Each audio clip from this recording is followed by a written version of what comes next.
ഹബ്ബത്തുൽ ഹംറ ഇതൊരു traditional Arabic healthy drink ആണ് കേട്ടോ. പേര് കേട്ട് പേടിക്കൊന്നും വേണ്ട. ആശാളി അല്ലെങ്കിൽ ഹലിം സീഡ് വെച്ചാണ് ഇത് തയ്യാറാക്കുന്നത്.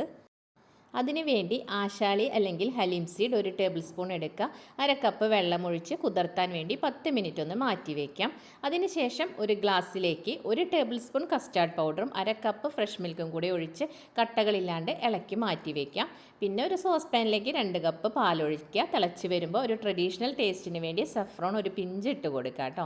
അത് തിളച്ച് വരുമ്പോൾ നേരത്തെ കുതിർക്കാൻ വെച്ച ഹലീം സീഡ് ഇട്ട് കൊടുക്കുക. അതും കൂടെ ഒന്ന് നന്നായിട്ട് മിക്സ് ചെയ്തതിന് ശേഷം ഫ്ലെയിം ഒട്ടും തന്നെ കുറച്ച് വെച്ചിട്ട് നമ്മൾ കസ്റ്റാർഡ് പൗഡർ നേരത്തെ കലക്കി വെച്ചത് ചേർത്ത് കൊടുക്കുക. പിന്നെ ഒരു ടേസ്റ്റിന് വേണ്ടി ഏലക്കായ പൊടിച്ചതും 2 ടേബിൾ സ്പൂൺ പഞ്ചസാരയും കൂടെ ചേർക്കുക. ആവശ്യമുണ്ടെങ്കിൽ ഇപ്പോൾ റോസ് വാട്ടർ 1 ടേബിൾ സ്പൂൺ കൂടി ഞാൻ ചേർത്ത് കൊടുത്തിട്ടുണ്ട്. ചെറു ചൂടോട് കൂടിയിട്ട് നമുക്കിതുപോലെ സെർവ് ചെയ്യാവുന്നതാണ് കേട്ടോ.